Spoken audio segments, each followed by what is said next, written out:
കർത്താവിൻ്റെ വിലയേറിയ നാമത്തിന് മഹത്വം. യോഹന്നാൻ എഴുതിയ സുവിശേഷം 16-ാം അധ്യായത്തിൻ്റെ 7 മുതൽ 11 വരെയുള്ള വാക്യങ്ങളെ അധികരിച്ചുകൊണ്ടാണ് 1-2 ആഴ്ചകളായി നമ്മൾ ചില കാര്യങ്ങൾ ധ്യാനിച്ചു വരുന്നത്.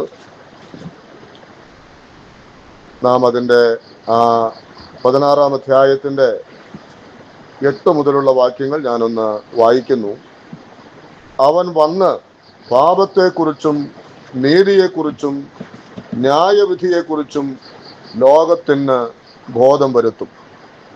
അവർ എന്നിൽ വിശ്വസിക്കായക കൊണ്ട് പാപത്തെക്കുറിച്ചും ഞാൻ പിതാവിൻ്റെ അടുക്കൽ പോകുകയും നിങ്ങൾ ഇനി എന്നെ കാണാതിരിക്കുകയും ചെയ്യുന്നത് കൊണ്ട് നീതിയെക്കുറിച്ചും ഈ ലോകത്തിൻ്റെ പ്രഭു വിധിക്കപ്പെട്ടിരിക്കൊണ്ട് ന്യായവിധിയെക്കുറിച്ചും തന്നെ. കഴിഞ്ഞ ആഴ്ചയിൽ നാം കണ്ടത്, കർത്താവ് തൻ്റെ ശിഷ്യന്മാരോട് പറഞ്ഞു, ഞാൻ പോകുന്നത് നിങ്ങൾക്ക് പ്രയോജനം. ഞാൻ പോയാൽ പരിശുദ്ധാത്മാവ് എന്ന കാര്യസ്ഥനെ നിങ്ങൾക്ക് അയച്ച് നൽകും. ആ പരിശുദ്ധാത്മാവ് ഈ ഭൂമിയിൽ വരുമ്പോൾ ദൈവമക്കളായിരിക്കുന്ന നമ്മോടുള്ള ബന്ധത്തിൽ എന്ത് ചെയ്യുന്നു എന്നുള്ളത് നാം ധ്യാനിച്ചു. അതോടൊപ്പം തന്നെ ലോകത്തോട്, ലോകമക്കളോടുള്ള ബന്ധത്തിൽ ദൈവാത്മാവിൻ്റെ പ്രവൃത്തി എന്താണ് എന്നുള്ളതാണ് നാം ആദ്യമായിട്ട് ചിന്തിച്ചത്. നാം അവിടെ വായിച്ചതുപോലെ പാപത്തെക്കുറിച്ച് അവൻ ലോകത്തിന് ബോധം വരുത്തും. വാസ്തവത്തിൽ പാപം എന്താണ് എന്നറിയാത്തതായ തലമുറയ്ക്ക്, ലോക മനുഷ്യരോട് പാപം എന്താണ് എന്നുള്ളത് ദൈവത്തിൻ്റെ ആത്മാവ് അവർക്ക് ബോധം വരുത്തി കൊടുക്കുന്നു. ഇന്നിന്ന കാര്യങ്ങളാണ് പാപമെന്ന് സ്വയം വ്യാഖ്യാനിച്ച് അതിൻ്റെ പരിഹാര മാർഗങ്ങളും ഇന്നിന്നതാണ് എന്ന് സ്വയം കണ്ടെത്തി ഒരു മനസ്സംതൃപ്തി അടഞ്ഞ് മുൻപോട്ട് പോകുന്നവരാണ് ലോകത്തുള്ള ബഹുഭൂരിപക്ഷം വരുന്ന ജനങ്ങൾ. എന്നാൽ ഇവിടെ നാം വായിച്ചതുപോലെ നമ്മുടെ കർത്താവ് സ്വർഗാരോഹണം ചെയ്തതിനു ശേഷം തൻ്റെ ശിഷ്യന്മാർ തന്നെക്കുറിച്ച് ഈ ലോകത്തോട് ദൈവവചനം അറിയിക്കുമ്പോൾ അവരുടെ ഹൃദയത്തിന് ബോധം നൽകുന്നത് ദൈവത്തിൻ്റെ പരിശുദ്ധാത്മാവാണ്. വചനം അറിയിക്കുവാൻ നമ്മയാണ് ദൈവം പരമേൽപ്പിച്ചിട്ടുള്ളത്. എന്നാൽ മനുഷ്യ ഹൃദയങ്ങൾക്ക് ബോധം വരണമെങ്കിൽ ദൈവത്തിൻ്റെ ആത്മാവ് അവരിൽ പ്രവർത്തിക്കണം. ദൈവാത്മാവാണ് എന്താണ് പാപം എന്നുള്ളതിനെ കുറിച്ച് അവർക്ക് ബോധം നൽകുന്നത്. നാം കണ്ടതുപോലെ ഏറ്റവും വലിയ പാപം എന്താണ് എന്ന് ചോദിച്ചാൽ ഒരു വ്യക്തി യേശു ക്രിസ്തുവിൽ വിശ്വസിക്കുന്നില്ല എന്നുള്ളതാണ് ഏറ്റവും വലിയ പാപം. എന്നാൽ ആ ഏറ്റവും വലിയ പാപത്തിന് പരിഹാരമുള്ളതും അതേ യേശു ക്രിസ്തുവിൽ കൂടെ തന്നെയാണ്. അപ്പോൾ ഞാൻ ഓർത്തതായിരിക്കുന്ന ഒരു കാര്യം ഇങ്ങനെയാണ്: കർത്താവായ യേശു ക്രിസ്തുവിൽ വിശ്വസിക്കുമ്പോൾ പരിഹരിക്കപ്പെടാകുന്ന പാപങ്ങളെ ഈ ലോകത്തിലുള്ളൂ. മനസ്സിലായോ? കർത്താവായ യേശുക്രിസ്തുവിന്, അല്ലെങ്കിൽ ആ യേശുക്രിസ്തുവിന്റെ നാമത്തിൽ വിശ്വസിക്കുമ്പോൾ പരിഹരിച്ച് കിട്ടാകുന്ന പാപങ്ങളെ ഈ ലോകത്തിൽ ഉള്ളൂ. ഇന്ന പാപം എനിക്ക് ക്ഷമിക്കുവാൻ കഴിയുകയില്ല എന്ന് പറയാൻ ഒന്നുമില്ല. അപ്പൊ ദൈവം തന്റെ പുത്രനിലൂടെ നിറവേറ്റിയതായിരിക്കുന്ന പാപമോചനം എന്നുള്ളത് എത്രയോ ആഴമേറിയതാണ് എന്നത് നാം മനസ്സിലാക്കണം. റോമാലേഖനം 7-ാം അധ്യായത്തിൽ അവിടെ പൗലോസ് അപ്പോസ്തലൻ പറയുന്ന ഒരു വാക്കുണ്ടല്ലോ, അയ്യോ ഞാൻ അരിഷ്ട മനുഷ്യൻ. തിമോത്തിയോസിന്റെ ലേഖനത്തിൽ നാം വായിക്കുന്നത് എന്താണ്? ആ പാപികളിൽ ഞാൻ ഒന്നാമൻ. എന്നിട്ട് താഴെ വായിക്കുന്നു, ആ ഒന്നാമനായ എന്നിൽ അവൻ കരുണ കാണിച്ചു, സകല ദീർഘക്ഷമയും ഒന്നാമനായ ആ എന്നിൽ കാണിച്ചുവെന്നാണ്. അപ്പോൾ ഒന്നാമൻ, അയ്യോ ഞാൻ അരിഷ്ട മനുഷ്യനാണ്, മരണത്തിന് അധീനമായ ശരീരത്തിലാണ് ഞാൻ പാർക്കുന്നത്. എന്നാൽ ആ എണ്ണ ഈ കർത്താവിന് വിടുവിക്കുവാനായിട്ട് കഴിഞ്ഞു. എന്നിട്ട് പൗലോസ് തിമോഥെയോസിനോട് പറയുന്ന ഒരു വാക്ക് ഇങ്ങനെയാണല്ലോ, തന്നിൽ വിശ്വസിപ്പാനിരിക്കുന്നവർക്ക് ദൃഷ്ടാന്തത്തിനായി അങ്ങനെ കർത്താവ് എന്നോട് കരുണ കാണിച്ചു എന്നാണ്. അപ്പോൾ ഏത് കൊടിയ പാപിക്കും ആരെ വിശ്വസിക്കാം? കർത്താവിൽ വിശ്വസിക്കാം. എത്രമാത്രം ബന്ധിതനായിരിക്കുന്ന വ്യക്തിക്കും കർത്താവിൽ വിശ്വസിക്കാം. അവന്റെ പാപങ്ങൾക്ക് യേശുക്രിസ്തുവിൽ കൂടെ പരിഹാരമുണ്ട്. ആ ബോധമാണ് പാപികളായ മനുഷ്യ ഹൃദയങ്ങളിലേക്ക് ആര് നൽകുന്നത്? പരിശുദ്ധാത്മാവ് നൽകുന്നത്. പരിശുദ്ധാത്മാവ് ചെയ്യുന്ന ജാതികളോടുള്ള ബന്ധത്തിൽ ചെയ്യുന്ന ഒന്നാമത്തെ കാര്യം അതാണ്. എന്റെ ധ്യാനത്തിൽ വന്ന ഒരു കാര്യം കൂടെ പറഞ്ഞ് അടുത്ത പോയിന്റിലേക്ക് ഞാൻ മുൻപോട്ട് പോകാം. നമുക്കറിയാം, ഇസ്രായേൽ ജനം മരുഭൂമിയിൽ കൂടെ യാത്ര ചെയ്ത് പോരുമ്പോ ദൈവത്തിന് വിരോധമായിട്ട് അവർ ചെയ്ത പാപത്തിന് പരിണിത ഫലമായിട്ട് അഗ്നിസർപ്പങ്ങളെ ദൈവം ആ പാളയത്തിലേക്ക് അങ്ങ് അയച്ചു. പാമ്പിന്റെ കടിയേറ്റവർ വീണ് മരിക്കുകയാണ്. അപ്പൊ ദൈവം അവനോട് പറഞ്ഞു, നീ ഒരു പിച്ചള സർപ്പത്തെ ഉണ്ടാക്കി നാട്ടുക, അതിൽ നോക്കുന്നവർ എന്ത് കിട്ടും? അവർക്ക് സൗഖ്യം കിട്ടും. ഞാൻ ഓർത്ത കാര്യം, ആ വ്യക്തിയുടെ ജീവിതത്തിൽ, ഒരു വ്യക്തിയുടെ ശരീരത്തിൽ കയറിയ ആ വിഷത്തിന്റെ അളവ് എത്ര കൂടുതൽ ആയിരുന്നാലും അവനെ നോക്കുന്നവർക്ക് എന്തുണ്ടാകും? സൗഖ്യമുണ്ടാകും. പാമ്പ് ഒരു പ്രാവശ്യമാണോ കൊത്തിയത്, 2 പ്രാവശ്യമാണോ, നമുക്കറിഞ്ഞുകൂടാ. അവന്റെ ശരീരത്തിലേക്ക് കയറിയിരിക്കുന്നതായ വിഷത്തിന്റെ അളവ് എത്ര മാരകമാണെങ്കിലും അവനൊന്ന് നോക്കിയാൽ മതി, അവന് സൗഖ്യമുണ്ട്. അപ്പൊ നമ്മുടെ ദൈവം എത്ര വലിയവനാണ്! ആ വലിയ രക്ഷയെക്കുറിച്ചുള്ളതായ ബോധമാണ് ദൈവം പാപികളായ മനുഷ്യരുടെ ഹൃദയങ്ങളിലേക്ക് ഈ നയിക്കുവാനായിട്ട് ശ്രമിക്കുന്നത്. രണ്ടാമത് നാം അവിടെ കണ്ടു, നീതിയെക്കുറിച്ചും ലോകത്തിന് ബോധം വരുത്തും. എന്തുകൊണ്ടാണ് നീതിയെക്കുറിച്ച് ബോധം വരുത്തേണ്ട കാരണം നാം അവിടെ വായിച്ചു. ഞാൻ പിതാവിന്റെ അടുക്കൽ പോകുകയും നിങ്ങൾ ഇനി എന്നെ കാണാതിരിക്കുകയും ചെയ്യുന്നത് കൊണ്ട് നീതിയെക്കുറിച്ചും തന്നെ. അപ്പോൾ ഇനി രണ്ടാമത് പരിശുദ്ധാത്മാവ് വ്യക്തികളിൽ ചെയ്യുന്ന കാര്യം എന്താണ്? നീതിയെക്കുറിച്ചുള്ളതായ ബോധം വരുത്തുക. ദൈവത്തിന്റെ ദാസന്മാരായ നമ്മൾ, ദൈവമക്കളായിരിക്കണം നമ്മൾ, വ്യക്തികളോട് സുവിശേഷം പറയുകയാണ്. ആരെ കുറിച്ചാണ് പറയുന്നത്? യേശു ക്രിസ്തുവിനെ കുറിച്ച് പറയുകയാണ്. ഈ തലമുറയിലുള്ളവർ ആരെ കണ്ടിട്ടില്ല? യേശുവിനെ കണ്ടിട്ടില്ല. അപ്പോൾ തങ്ങൾ കാണാത്തതായ യേശുവിനെ കുറിച്ച് ദൈവത്തിന്റെ സഭ ആ ചുമതലകൾ ഏറ്റെടുത്തുകൊണ്ട് സംസാരിക്കുമ്പോൾ ദൈവത്തിന്റെ പരിശുദ്ധാത്മാവ് യേശു ക്രിസ്തുവിനെ കൊണ്ട് മനുഷ്യരുടെ പാപങ്ങൾ പരിഹരിക്കുവാൻ വേണ്ടി ചെയ്ത തന്റെ നീതിയുടെ പ്രവൃത്തിയെ പരിശുദ്ധാത്മാവ് ബോധം വരുത്തും. ആരുടെ ഉള്ളങ്ങളിൽ? മനുഷ്യരുടെ ഹൃദയങ്ങളിൽ. കാരണം ഈ മനുഷ്യരുടെ ഹൃദയത്തിലും ഒരുപാട് തെറ്റിദ്ധാരണകളാണുള്ളത്. നമുക്കറിയാം, നീതി എന്ന് പറഞ്ഞാൽ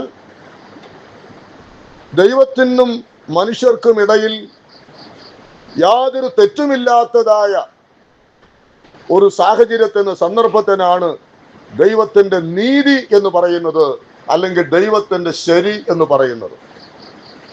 അതിന് ഞാൻ ഉദാഹരണമായിട്ടൊരു വാക്ക് പറഞ്ഞാൽ, ദൈവം ആദമിനെയും ഹവ്വയെയും സൃഷ്ടിച്ച് ഏദൻ തോട്ടത്തിലാക്കിയപ്പോൾ അവിടെ എന്തായിരുന്നു? ദൈവത്തിന്റെ നീതി അവിടെ നമുക്ക് കാണാൻ കഴിയും. എന്ന് പറഞ്ഞാൽ ആ ശരിയായിരിക്കുന്ന ദൈവവും മനുഷ്യനും തമ്മിലുള്ള ബന്ധം നമുക്ക് അവിടെ കാണുവാനായിട്ട് കഴിയും. ആ ദൈവത്തിനും മനുഷ്യർക്കും ഇടയിൽ അന്ന് എന്തുണ്ടായിരുന്നില്ല? യാതൊരു തെറ്റും ഉണ്ടായിരുന്നില്ല. ഒരു വിടവും അന്ന് ഉണ്ടായിരുന്നില്ല. മനസ്സിലായോ? അപ്പോൾ അങ്ങനെ ആ വിടവില്ലാതിരുന്ന ദൈവത്തിന്റെ നീതിയിൽ, ദൈവത്തിന്റെ ശരിയിൽ ജീവിച്ചിരുന്നതായ ആ മനുഷ്യനിലാണ് എന്ത് സംഭവിച്ചത്? വലിയ അകൽച്ച സംഭവിക്കുവാൻ ഇടയായി. ഞാനത് ലളിതമായിട്ട് തന്നെ വിശദീകരിക്കാൻ ഞാൻ ശ്രമിക്കുകയാണ്. ഇവിടെ ആരോടാണ് ഈ കാര്യങ്ങൾ പറയുന്നത്? നാം കണ്ടു. ആരോടാണ്? ലോകത്തോടാണ് സംസാരിക്കുന്നത്. ലോകത്തിന് ഒരു ധാരണയുള്ളത്, അല്ലെങ്കിൽ തെറ്റിദ്ധാരണയുള്ളത്, ഈ ദൈവത്തിൽ നിന്നും അകന്നു കഴിയുന്നതായിരിക്കുന്ന ഞങ്ങൾക്ക് ദൈവവുമായിട്ടുള്ള ആ ശരിയായ ബന്ധത്തിലേക്ക് വരുവാൻ അവർ വിചാരിക്കുന്ന കുറെ കാര്യങ്ങളുണ്ട്. ഇന്ന കാര്യങ്ങളൊക്കെ ചെയ്താൽ ഞങ്ങൾക്ക് ദൈവവുമായിട്ടുള്ള ബന്ധം തുടരാം. അതിന് അവർ പ്രാർത്ഥന കണ്ടെത്തുന്നുണ്ട്, വഴിപാടുകൾ കണ്ടെത്തുന്നുണ്ട്. അതുപോലെ പല കാര്യങ്ങളും തങ്ങൾക്ക് ബോധ്യമുള്ളതായ ദൈവവുമായിട്ടുള്ള ബന്ധത്തിലാണ് ഞങ്ങളെന്ന് വരുത്തി തീർക്കുവാനുള്ള എല്ലാ പരിശ്രമങ്ങളും എല്ലാ ജാതി മതസ്ഥരും ഇന്ന് ചെയ്യുന്നുണ്ട്. ആരോട് ചോദിച്ചാൽ അവരൊക്കെ പറയുന്നത് എന്താ? ഞങ്ങളും ദൈവത്തെ അറിയുന്നവരാണ്, ഭക്തന്മാരാണ്, മതത്തിന്റെ ഭക്തന്മാരാണ്. അതവർ പറയുന്നതിന്റെ കാരണം എന്താണ്? ഈ ദൈവത്തോട് കൂടെയാണ് തങ്ങൾ എന്നുള്ളതിന് അവർ സ്വയമായി കണ്ടെത്തിയ നിരവധിയായ പ്രവൃത്തികൾ അവർ ചെയ്യുകയാണ്. എന്നാൽ വാസ്തവത്തിൽ നമുക്ക് എന്തറിയാം? അവർ ദൈവവുമായിട്ട് ബന്ധമുള്ളവർ അല്ല. അപ്പോൾ അവരുടെ ഹൃദയത്തിലേക്ക് വാസ്തവത്തിൽ ആദമും ഹവ്വയും ഏദൻ തോട്ടത്തിൽ ദൈവത്തെ അനുസരിക്കുന്നതിന് മുൻപ് ഒരു ശരിയായ ബന്ധത്തിൽ ജീവിച്ചിരുന്നത് പോലെ ആ ശരിയായ ബന്ധത്തിലേക്ക് അവരെ തിരികെ കൊണ്ടുവരുവാൻ ദൈവം തന്റെ പുത്രനായ യേശുക്രിസ്തുവിൽ കൂടെ എന്ത് ചെയ്തു?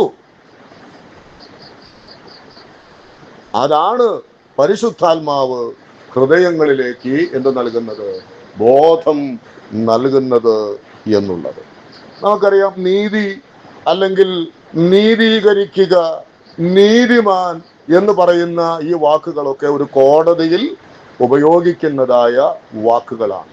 അത് ഒരു കോടതി ഭാഷയാണ് എന്ന് നമുക്ക് അറിയാം. അപ്പോൾ ഒരു വ്യക്തിയെ ശിക്ഷിക്കുന്നു എങ്കിൽ എന്തിൻ്റെയൊക്കെ അടിസ്ഥാനത്തിലായിരിക്കും? ഒന്ന്, സാക്ഷികളുടെ അടിസ്ഥാനത്തിലും, രണ്ട്, തെളിവുകളുടെ അടിസ്ഥാനത്തിലുമാണ് എന്ത് ചെയ്യുന്നത്? ശിക്ഷ ഉണ്ടാക്കുന്നത് അല്ലെങ്കിൽ ശിക്ഷിക്കുന്നത് എന്ന് നമുക്ക് അറിയാം. നാം ആദമിനോടും ഹവ്വയോടുമുള്ള ബന്ധത്തിലേക്ക് നാം ഒന്ന് പോയാൽ, ആദമിനെയും ഹവ്വയെയും ശിക്ഷിക്കുന്നതിനുള്ള കാരണം എന്തായിരുന്നു? അനുസരണക്കേടെന്ന് നമ്മൾ സാധാരണ പറയാറുണ്ട്. എന്നാൽ അവിടെ ഞാനിപ്പോൾ ഉദ്ധരിച്ചതായ ഈ രണ്ട് കാര്യങ്ങളും അവിടെ ഉണ്ട്. ഒന്ന്, അതിന് സാക്ഷിയാണ്. അതിന് തെളിവ് എന്ന് പറഞ്ഞാൽ അതിന് തെളിവായിട്ട് ഉള്ള കാര്യം എന്താ? അവർ കൽപ്പനകളെ ലംഘിച്ചു എന്നതിന്റെ തെളിവെന്തായിരുന്നു? ദൈവം വന്നപ്പോൾ അവരെ കണ്ടില്ല. ചോദിച്ചു, നിങ്ങൾ എവിടെയാണ്? നഗ്നരാകൊണ്ട് ഞങ്ങൾ മറഞ്ഞിരിക്കുന്നു എന്ന് അവർ ഉത്തരം പറഞ്ഞു. നഗ്നരാണ് നിങ്ങളെന്ന് ആരാണ് നിങ്ങളോട് പറഞ്ഞത്? ഞാൻ തിന്നരുത് എന്ന് പറഞ്ഞ ആ വൃക്ഷത്തിന്റെ ഫലം നീ തിന്നുവോ? തിന്നാൽ എന്ത് സംഭവിക്കുമെന്നാ കർത്താവ് പറഞ്ഞത്? നിങ്ങൾ മരിക്കുമെന്നാ പറഞ്ഞത്. അപ്പോൾ അവിടെ തെളിവെന്താണ്? ദൈവിക സാന്നിധ്യത്തിൽ നിന്നും മനുഷ്യൻ അകന്നു പോയപ്പോൾ അവിടെ ദൈവത്തിന് തെളിവായി എന്ത്? ഇവൻ മരിച്ചു, അവൻ എൻ്റെ കൽപ്പന ലംഘിച്ചു. അവൻ നഗ്നനായപ്പോൾ, നഗ്നനാണെന്ന് അവൻ തന്നെ പറഞ്ഞപ്പോൾ എന്തുണ്ടായി? അവൻ അവിടെ മരിച്ചു. അത് ദൈവത്തിന് തെളിവായിട്ടുള്ള ഒരു കാര്യമാണ്. ഇനി അതിൻ്റെ സാക്ഷി എന്താണ്? തിന്നുവോ എന്ന് ചോദിച്ചപ്പോൾ അവരെന്താ പറഞ്ഞത്? ആദമും പറഞ്ഞു, ഹവ്വയും പറഞ്ഞു, എന്ത്? ഞങ്ങളെ തിന്നു. തിന്നില്ലെന്ന് അവർ പറഞ്ഞില്ല. അപ്പോൾ അവർ പരസ്പരം എന്തായി? സാക്ഷിയാണ്. ആദം ഹവ്വയ്ക്ക് സാക്ഷിയാണ്, ഹവ്വ ആദമിന് സാക്ഷിയാണ്. എന്തിന്? ദൈവം അരുതെന്ന് പറഞ്ഞത് തങ്ങൾ ഭക്ഷിച്ചു എന്നുള്ളത് അവിടെ സാക്ഷ്യമായിട്ടും, ദൈവകൽപ്പനകളെ അവർ ലംഘിച്ചു എന്നുള്ളതിന്റെ തെളിവ് അവർ ദൈവത്തിൽ നിന്നും ഓടി അകന്നു എന്നുള്ളതും തിരുവെഴുത്ത് വ്യക്തമാക്കുന്ന ഒരു കാര്യമാണ്. അങ്ങനെയെങ്കിൽ ദൈവത്തിന്റെ കോടതിയിൽ ഇപ്പോൾ ആദമും ഹൗവയും എങ്ങനെയുള്ളവരാണ്? ശിക്ഷ അർഹിക്കുന്നവർ തന്നെയാണ്. ഒരു കോടതിയുടെ മുമ്പിൽ നിൽക്കുന്ന സമയത്ത് ജഡ്ജിക്ക് ബോധ്യമാകുന്ന കാര്യമാണ്. ദൈവമെന്ന പരമോന്നത ന്യായാധിപൻ ഒരു കാര്യം മനസ്സിലായി, എന്റെ മുമ്പിൽ നിൽക്കുന്നതായ ഈ ആദമും ഹൗവയും ഇവരെങ്ങനെയാണ്? ശിക്ഷയ്ക്ക് അർഹരായിരിക്കുന്നവർ തന്നെയാണ് എന്നുള്ളതാണ്. ആ വ്യക്തികളെ, അതായത് ഈ നിലയിൽ ദൈവത്തിന് വിരോധമായി പാപം ചെയ്തു എന്ന കാരണത്താൽ ഏദൻ തോട്ടത്തിൽ നിന്ന് പുറത്താക്കാതിരിക്കുവാൻ ദൈവത്തിന്റെ നീതിക്ക് കഴിയുന്നതല്ല. ദൈവത്തിന്റെ നീതിക്ക് അത് കഴിയില്ല. അയ്യോ, ഞാൻ ആദ്യമായി ഉണ്ടാക്കിയ മനുഷ്യരല്ലേ, അവർക്കൊരു തെറ്റു പറ്റിയതല്ലേ, ക്ഷമിച്ചു കളഞ്ഞേക്കാം, വിട്ട് കളഞ്ഞേക്കാം എന്ന് ദൈവം തമ്പുരാൻ തീരുമാനിച്ചില്ല. ആ വ്യക്തികളെ എന്തു ചെയ്തുവെന്നാണ്? ഏദൻ തോട്ടത്തിൽ നിന്നും പുറത്താക്കിയ ദൈവത്തിന്റെ നീതിയാണ് അവിടെ വെളിപ്പെട്ടത്. ദൈവം താൻ ശരിയാണ് എന്നതിന്റെ തെളിവായി പാപം ചെയ്തതായ മനുഷ്യരെ ഏദൻ തോട്ടത്തിൽ നിന്നും അവരെ പുറത്താക്കുവാൻ തക്കവണ്ണം ഇടയായിട്ട് തീർന്നു എന്ന് നമ്മൾ വായിക്കുന്നുണ്ട്.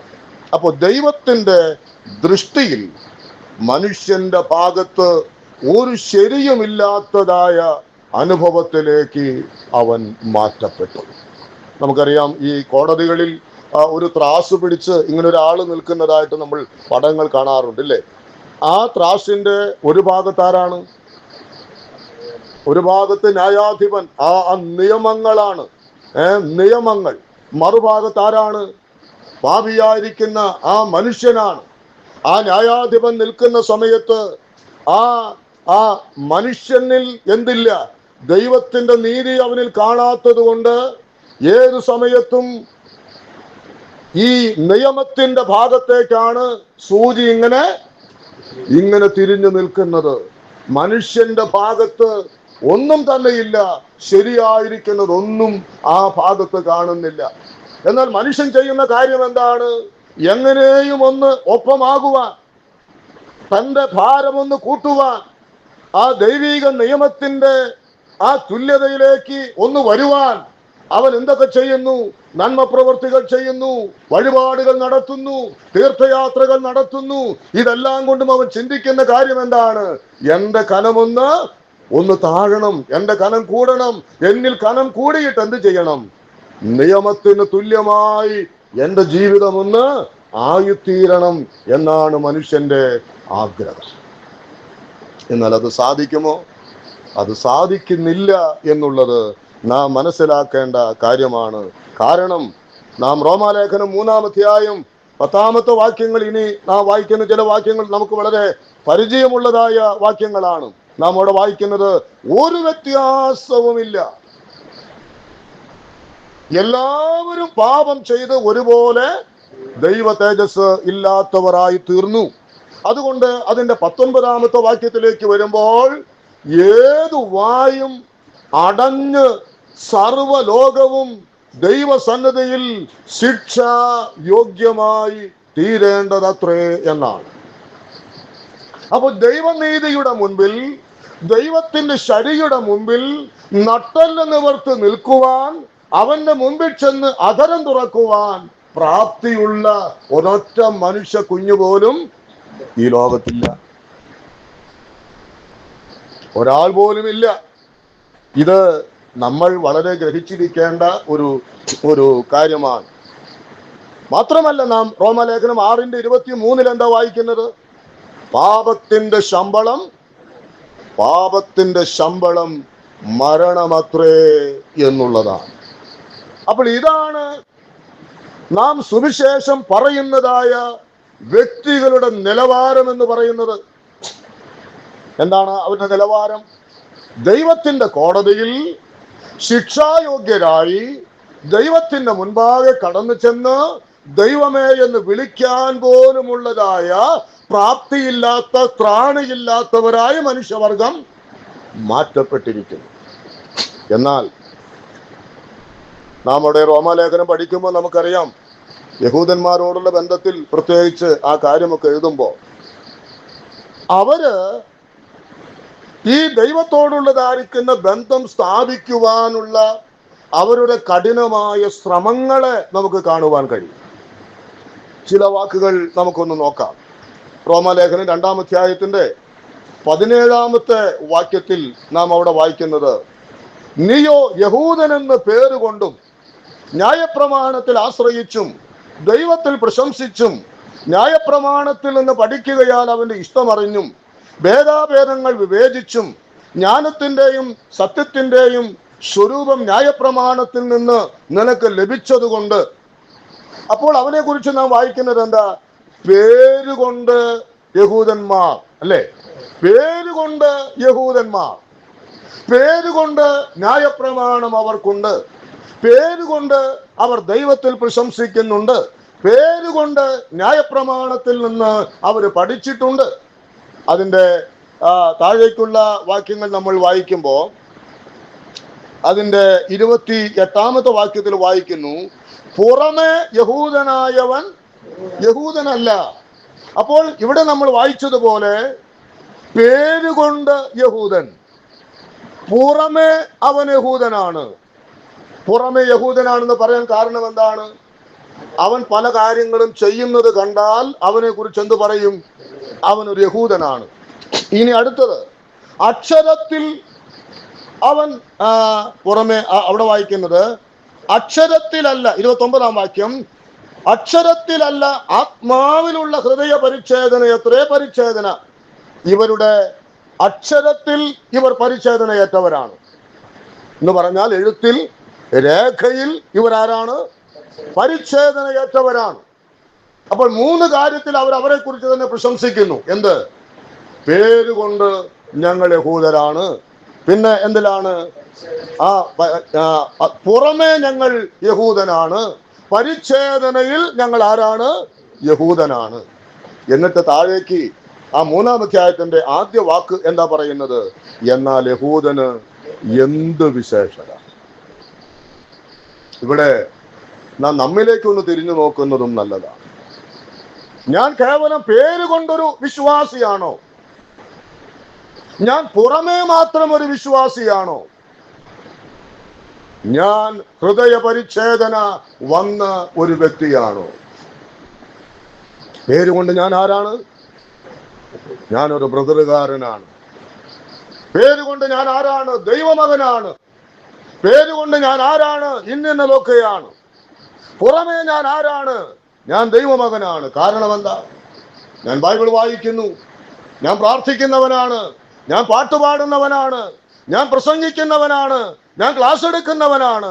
പുറമേ അത് മാത്രമാണോ നമ്മൾ ഒന്ന് ഇരുത്തി ചിന്തിക്കുക. പേരിൽ മാത്രമാണോ? നാം ഇവിടെ വായിച്ചതുപോലെ ഹൃദയത്തിന് പരിച്ഛേദനയുണ്ടോ? പേരിൽ നീ സ്നാനമേറ്റവനാണ്, പേരിൽ കർത്തൃമേശ ആചരിക്കുന്നവനാണ്, പക്ഷേ ഹൃദയത്തിൽ ആ സത്യം ഉണ്ടായിട്ടുണ്ടോ? ഹൃദയ പരിച്ഛേദന വന്നിട്ടുണ്ടോ?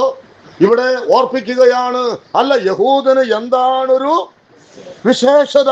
ഒരു പ്രത്യേകതയും അവന് പറയാനില്ല, നമുക്കും ഒരു പ്രത്യേകതയും പറയുവാനായിട്ടില്ല.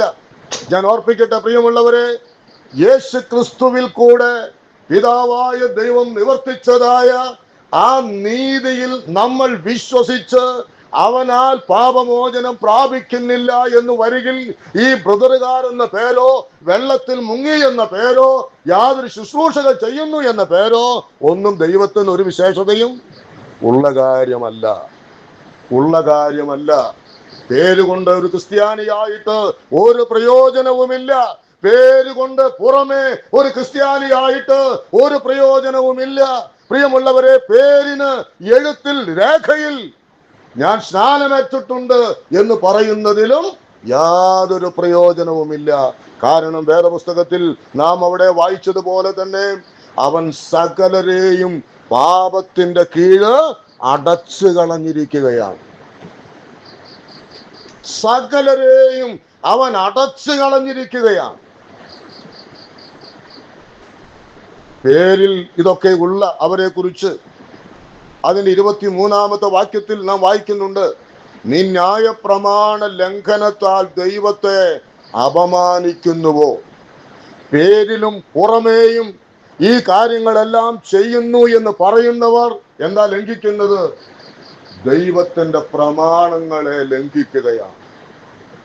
ദൈവത്തിന്റെ പരിശുദ്ധാത്മാവ് ബോധം വരുത്തി യേശുക്രിസ്തുവിലുള്ള വിശ്വാസത്താൽ പാപമോചനം പ്രാപിച്ചതായ ഒരു ദൈവ പൈതലിനെ സംബന്ധിച്ച് ദൈവത്തിന്റെ ന്യായപ്രമാണത്തെ മനഃപൂർവ്വം ലംഘിക്കുവാൻ അവൻ അസാധ്യമാണ്.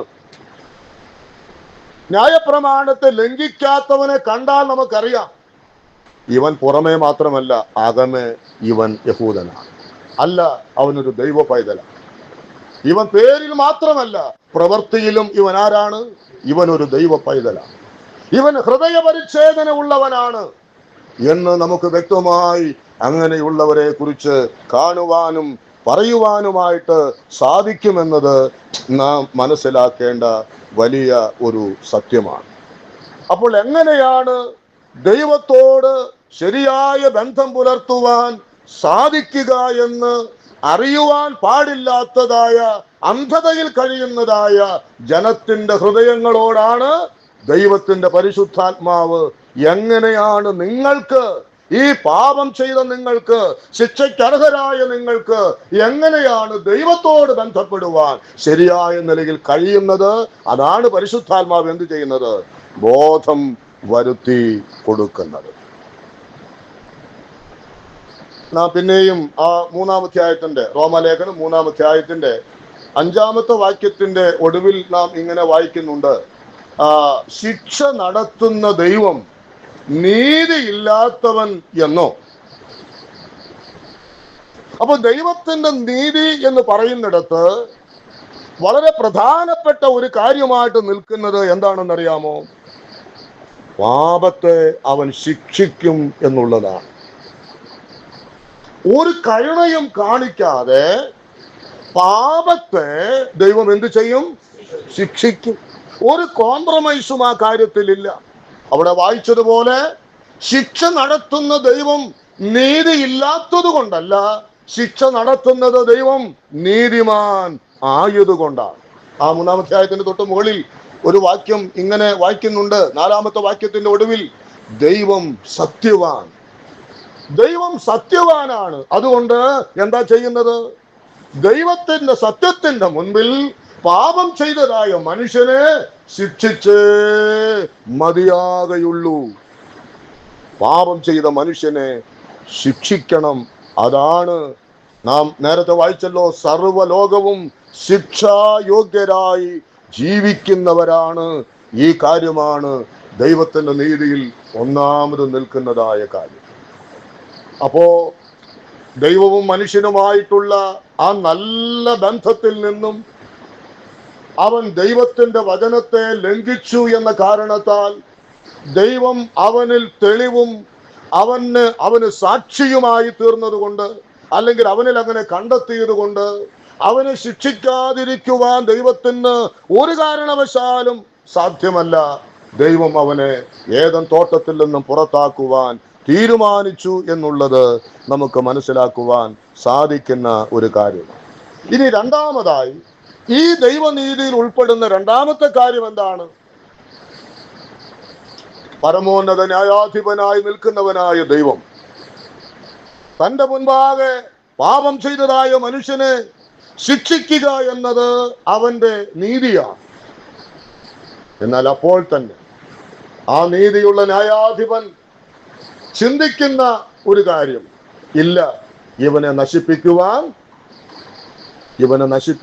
സാധ്യമല്ല. നിങ്ങൾ ക്ലാസ്സിൽ നിന്ന് വേറെ ചിന്ത പോകരുത്. വളരെ പ്രധാനപ്പെട്ട കാര്യങ്ങളാണ് നാം ചിന്തിക്കുന്നത്. ഈ പാപിയായവനെ, ശിക്ഷയ്ക്ക് അർഹനായവനെ എന്തു ചെയ്യാൻ പാടില്ല? അവൻ നശിക്കുവാനായിട്ട് പാടില്ല. കാരണം ദൈവം സ്നേഹം തന്നെയാണ്. ദൈവത്തിന് തൻ്റെതായിരിക്കുന്ന വലിയ സ്വഭാവ ശ്രേഷ്ഠതകളുണ്ട്.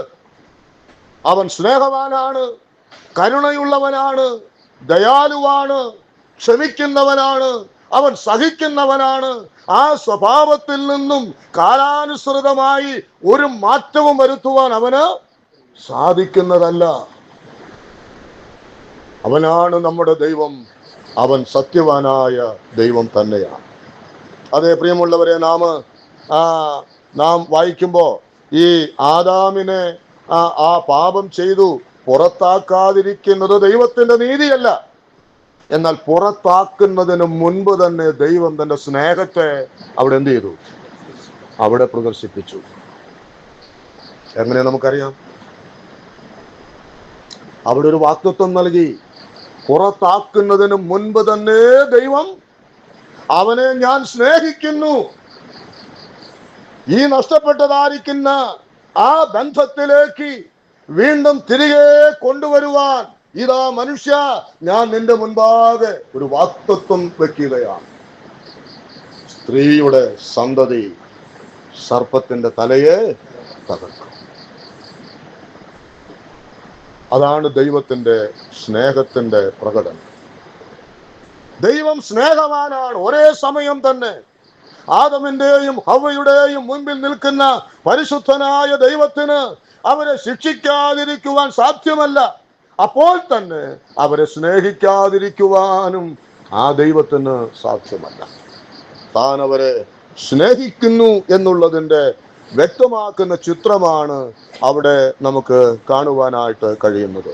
നമുക്കറിയാം, ദൈവം തൻ്റെ മക്കളെ, നമ്മെ അത്രയ്ക്ക് സ്നേഹിച്ചുവെന്ന് യോഹന്നാൻ 3:16 നമ്മൾ വായിക്കുന്നുണ്ട്.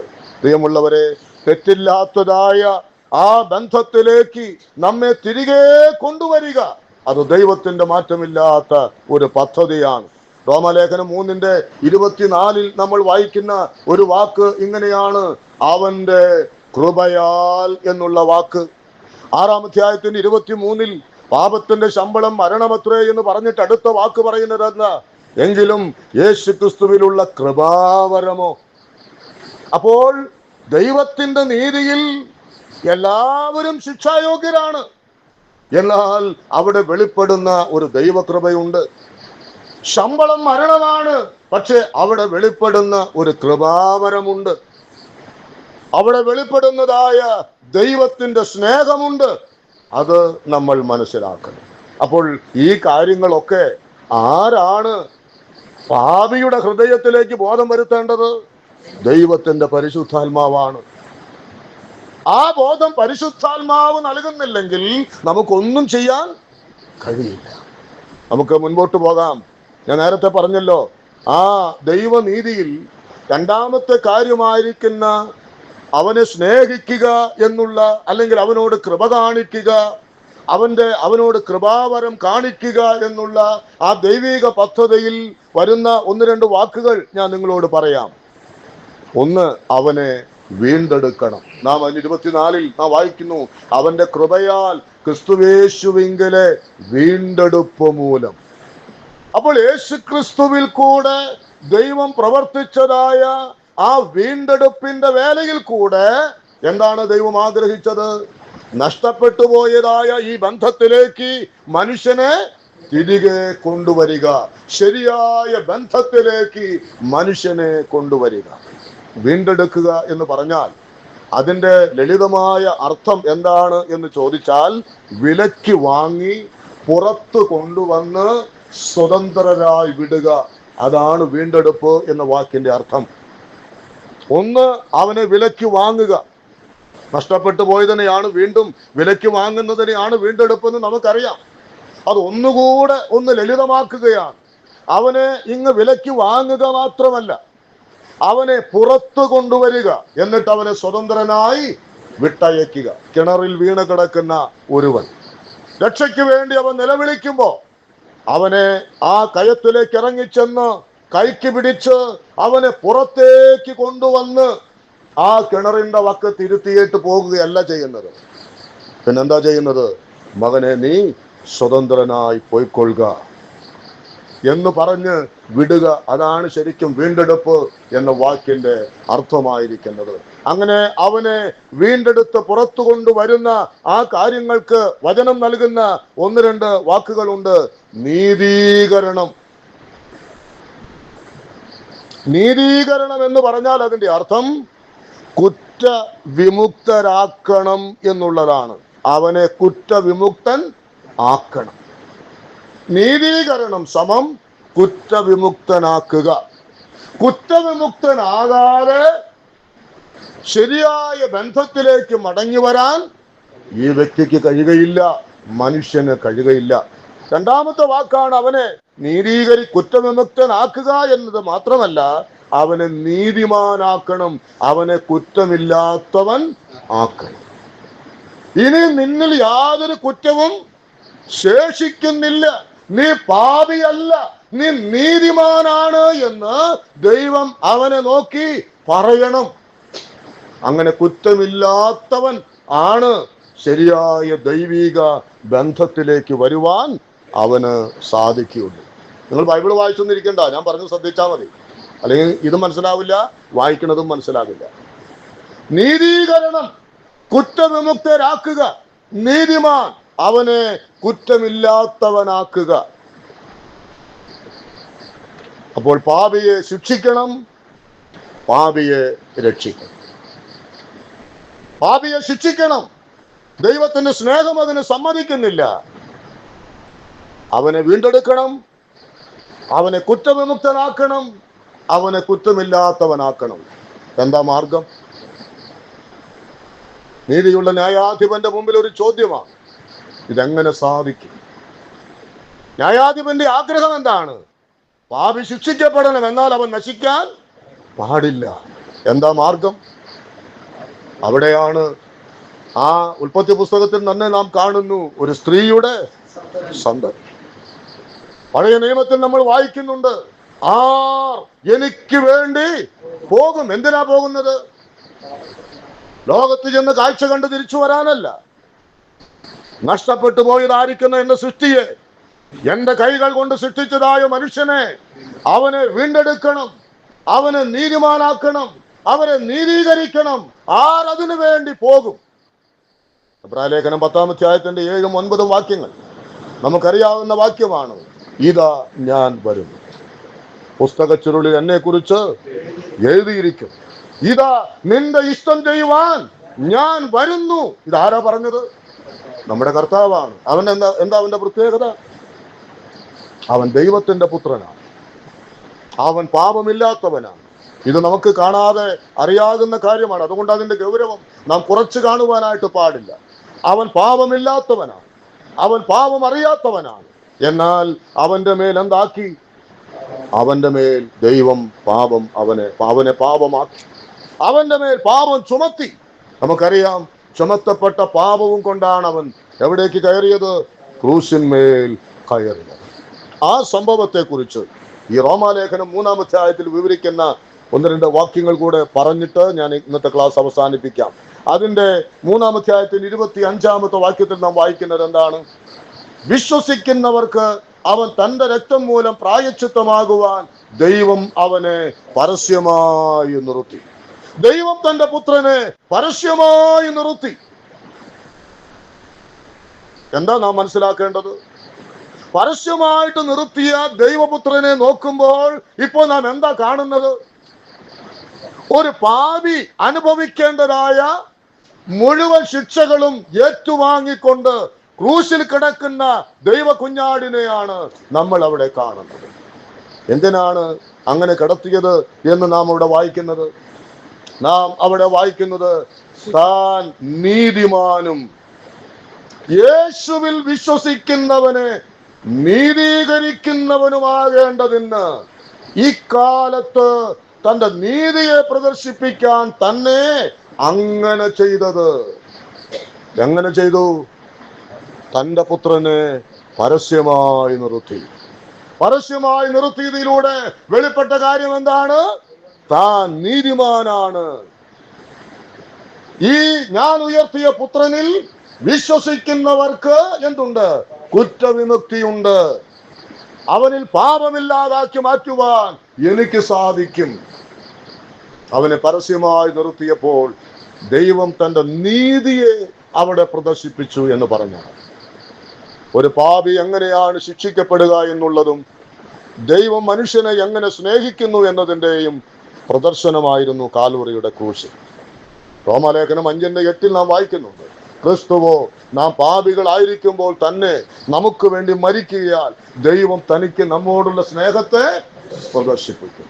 ഒരേ സമയം തന്നെ ദൈവനീതിയുടെ രണ്ട് വശങ്ങൾ, ശിക്ഷിക്കപ്പെടുക, സ്നേഹിക്കുക എന്നുള്ള രണ്ട് കാര്യങ്ങളും ഒരേപോലെ നിറവേറ്റപ്പെട്ട സ്ഥാനമായി കാൽവരി കുരിശ്.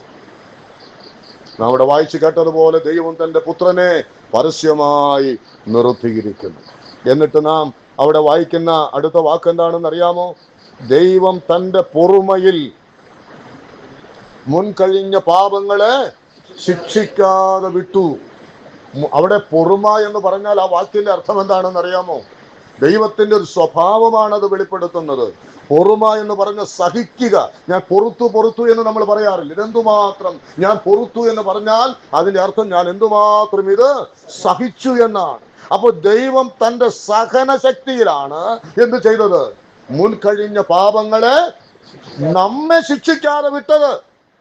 തന്റെ പുത്രനെ ശിക്ഷിച്ചുകൊണ്ട് നമ്മെ ശിക്ഷിക്കാതെ വിട്ടത് ദൈവത്തിന്റെ സഹനമാണ്.